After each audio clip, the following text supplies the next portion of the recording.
The history of America's survival is written in the blood of the people whose devotion knew no limits. They came from all over America when their country called.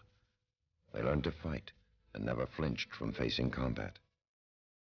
Some lived to see the end of the war, but many made the ultimate sacrifice. For their efforts, they were awarded the Congressional Medal of Honor, the highest honor a grateful America can award its military heroes for acts of courage, self-sacrifice, and dedication above and beyond the call of duty. They are all heroes, and these are their stories.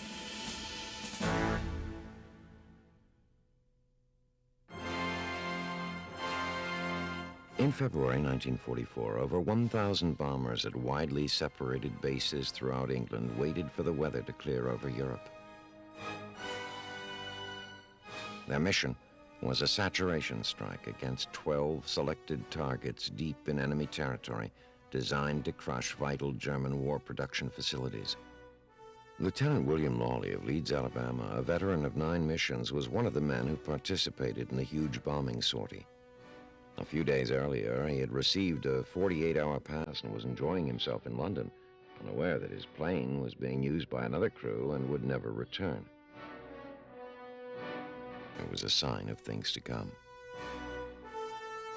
On the 20th, the weather finally broke over Germany. Before dawn, the first of the 1,000 bombers rolled down the runway. Lieutenant Lawley was piloting a brand new flying fortress.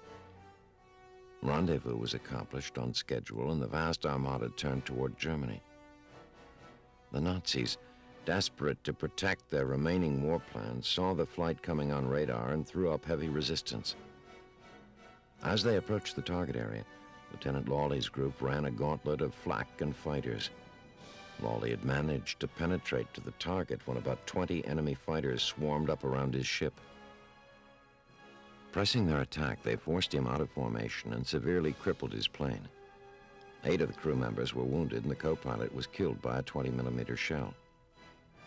1 engine was in flames, the controls were partially shot away, and Lawley was seriously wounded in the face. Forcing the co-pilot's body off of the controls and flying with only his left hand, he brought the plane out of its steep dive. Blood covered the instruments and windshield, dangerously reducing visibility, and the fire in the engine was spreading quickly. The bombardier tried to release his bombs, but the racks were frozen. Fearing a mid-air explosion, Lieutenant Lawley gave the order to bail out.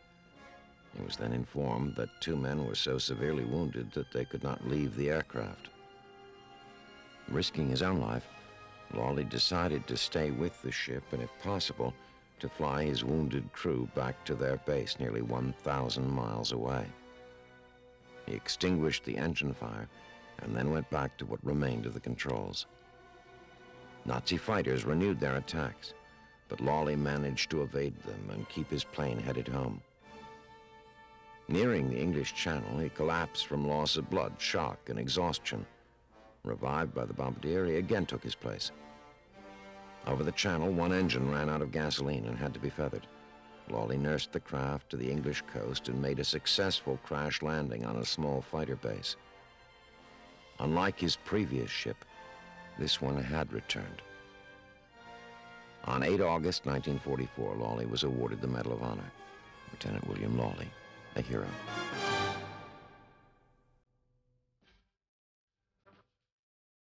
In 1944, the war in the Pacific was entering a decisive phase.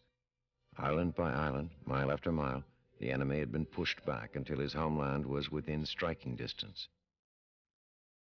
B-29 superforts raised the curtain on the last act by flying missions from the Marianas. Among the crews, no one had waited for combat more impatiently than Sergeant Henry Irwin. It was his 11th mission. The target, a major operation against the chemical works at Koriyama. Irwin flew in the lead ship. He was a radio operator, well-trained and proficient. He also had the additional duty of releasing phosphorus smoke bombs to aid in assembling the group before reaching the target area. As he was performing this function, one of the bombs exploded, striking Irwin in the face. The burning phosphor completely blinded him, and smoke immediately filled the plane. Irwin knew that the aircraft would be destroyed and the crew killed if the bomb remained aboard. Without regard for his own safety, he picked it up, grasping the burning bomb between his forearm and body. He struggled through the narrow passage of the navigator's compartment, around the gun turret, and stumbled into the pilot's cabin. Groping with his burning hand, he located the window and threw the bomb out. Then, completely aflame, he fell back upon the floor. The crew did what they could to relieve his agony.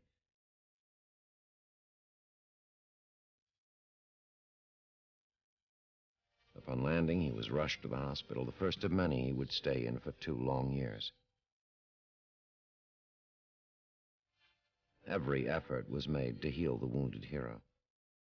In June 1945, Sergeant Irwin was awarded the Medal of Honor, the only enlisted airman in the Pacific Theater to be so recognized. The ending of the citation says simply, "Sergeant Irwin's gallantry and heroism above and beyond the call of duty saved the lives of his comrades. Sergeant Henry Irwin, a hero."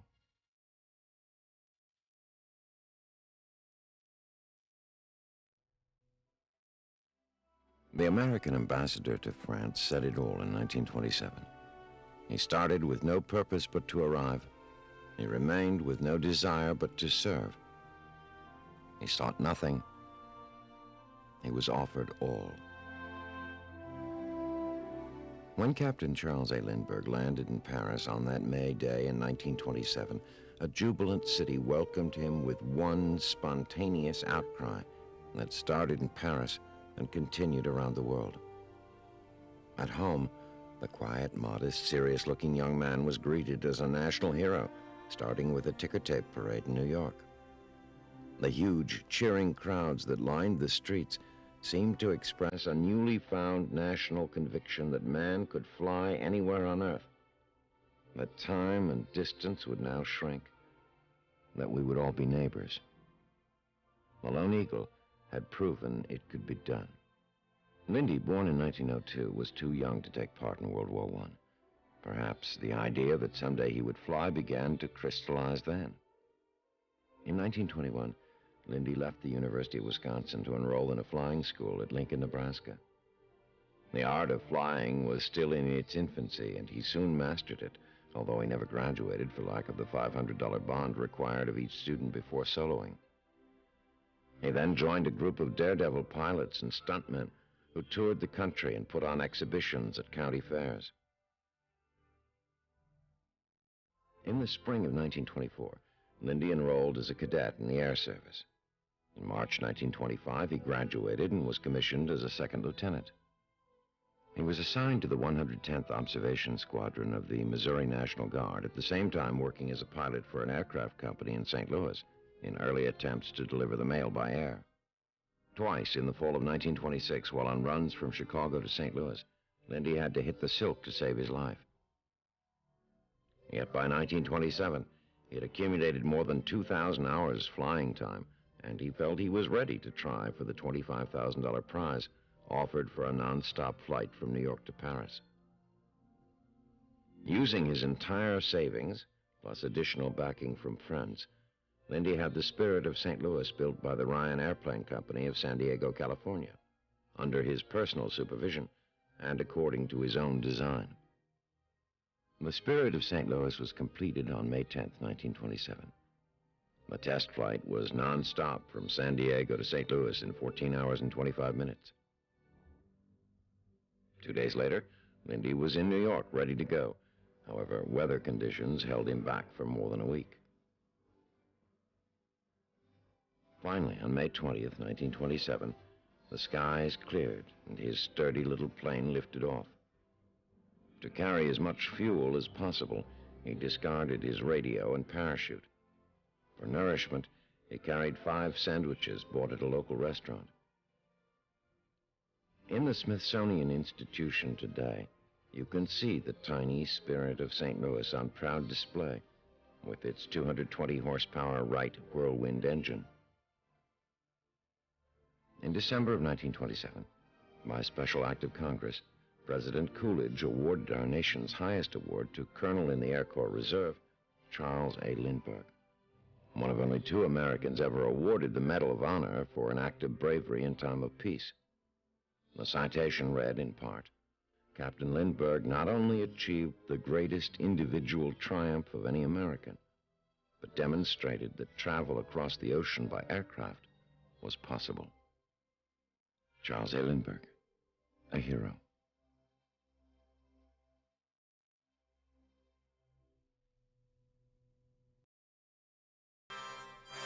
When Edward Michael enlisted in the Army in November 1940, he wanted to be a pilot, but failed by a single point to qualify for cadet training. Transferred to Wheeler Field, Hawaii for training as an airplane mechanic, he continued to study. Then the Japanese struck. As a result, Michael got his second chance. This time he was accepted for flight training, and in April of 1943, he received his silver wings. Within weeks, Michael arrived in England, assigned to the 305th Bombardment Group, 8th Air Force. 1 year later, he geared up for his 26th mission. The target was Szczecin, deep in German territory. At 0700 hours, they were airborne. Lieutenant Michael's plane took its place at the top of the wing formation, which was often called Purple Heart Corner by the crew. His plane was loaded with 4,200 pounds of incendiary bombs. A few miles from the target, the formation was attacked by over 300 enemy fighters. Lieutenant Michael's B-17 was singled out by the enemy. German pilots pressed the attack recklessly, disregarding the Allied fighter escort as well as their own heavy flak bursting on all sides. Lieutenant Michael's plane was riddled from nose to tail with exploding cannon shells and literally knocked out of formation. One of the shells exploded in the cockpit, blowing out the side window, wounding the co-pilot and damaging the instruments. Smoke filled the cockpit and hydraulic fluid filmed over the windshield, making it impossible for Michael to see. The controls failed to respond, and the plane dropped about 3,000 feet before Michael, who was wounded in the thigh, was able to level the aircraft. The Nazis were still on the attack. The radio operator reported that exploding shells had ignited their incendiary bombs. Smoke filled the bomb bay, and there was no time to lose. When the emergency bomb release lever failed to function, Lieutenant Michael ordered the crew to bail out. 7 crew members hit the silk, but the bombardier discovered his parachute was riddled with shell fragments. To abandon the plane meant leaving the bombardier to die. Michael decided to stay with the plane. Using every known evasive tactic, he tried to prevent enemy fighters from delivering the final knockout punch. After some 45 minutes of combat, he finally evaded his attackers by entering a cloud bank. When he emerged, flak began to burst around him again, and he dropped down to near treetop level. As they were leaving France, Michael lost consciousness, completely exhausted from the loss of blood. His co-pilot succeeded in limping on to England and sighted an RAF field near the coast. Michael regained consciousness and insisted on taking over the controls. The undercarriage was useless. Bomb bay doors jammed, hydraulic systems and altimeters shot out, and the ball turret jammed. Yet, despite apparently insurmountable obstacles, Lieutenant Michael landed the plane without mishap. 6 of his crew members were soon located alive in prisoner of war camps. On the day Lieutenant Michael was to be decorated, he received the good news that the 7th crew member was also alive in a POW camp. A proud and happy Lieutenant Michael received the Medal of Honor from President Franklin D. Roosevelt. Lieutenant Edward Michael, a hero.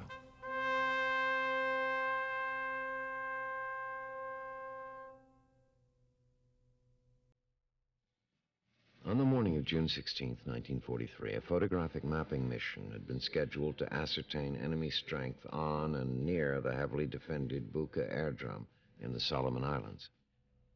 It was a hazardous task for a single plane, but Captain J. Zemer and his crew had asked for and won the assignment. Before dawn, the lone B-17 took off on its flight across the Pacific.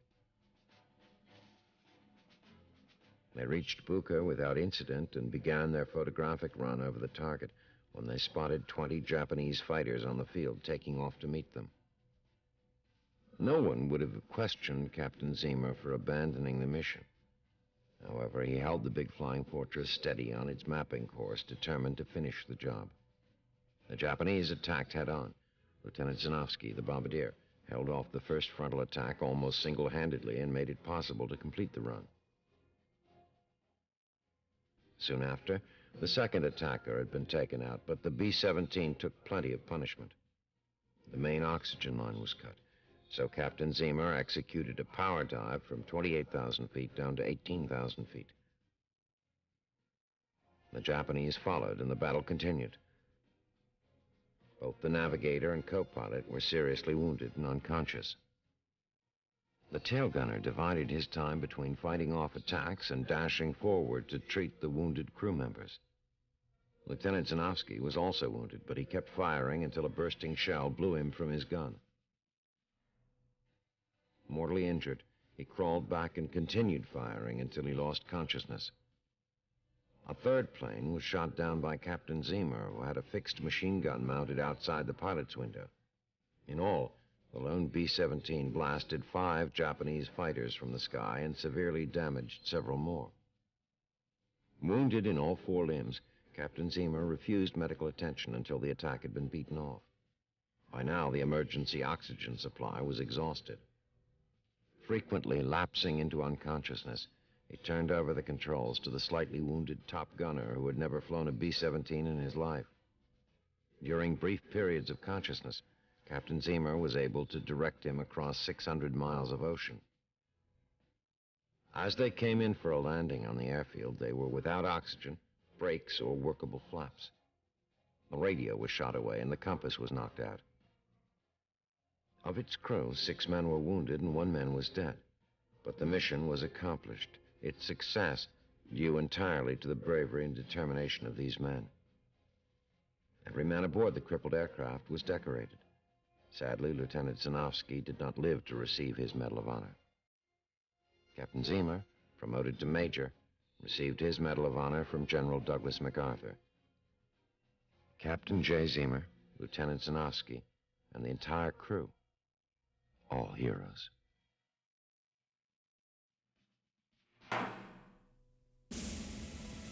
Born in 1911 in Michigan, Maynard Smith was the only son in a family of 6.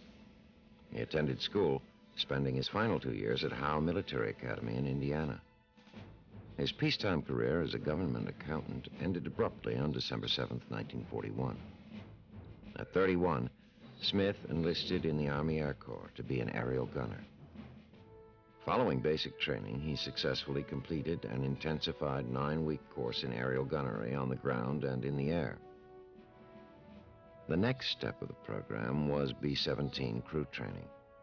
Smith's specialty was the ball turret, perhaps the most vulnerable spot in the aircraft, designed for one purpose only: heavy, concentrated fire at attacking fighters.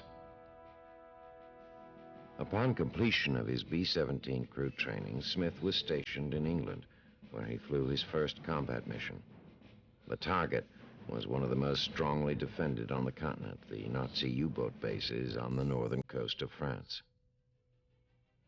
Early morning, May 1st, 1943, 36 4-engine B-17s took off for a daylight strike against the Saint-Nazaire submarine camp.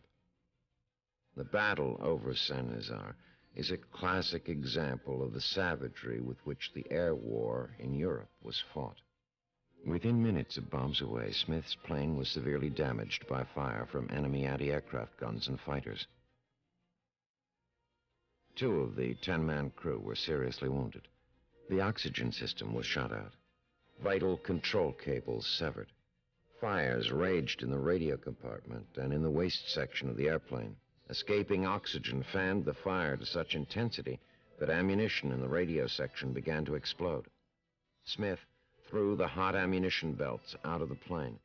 Then, wrapping himself in protective cloth, he completely extinguished the fire. Only a handful of bombers returned, few without dead or wounded. One of them was the severely damaged B-17 carrying Smith, its remaining engine barely functioning.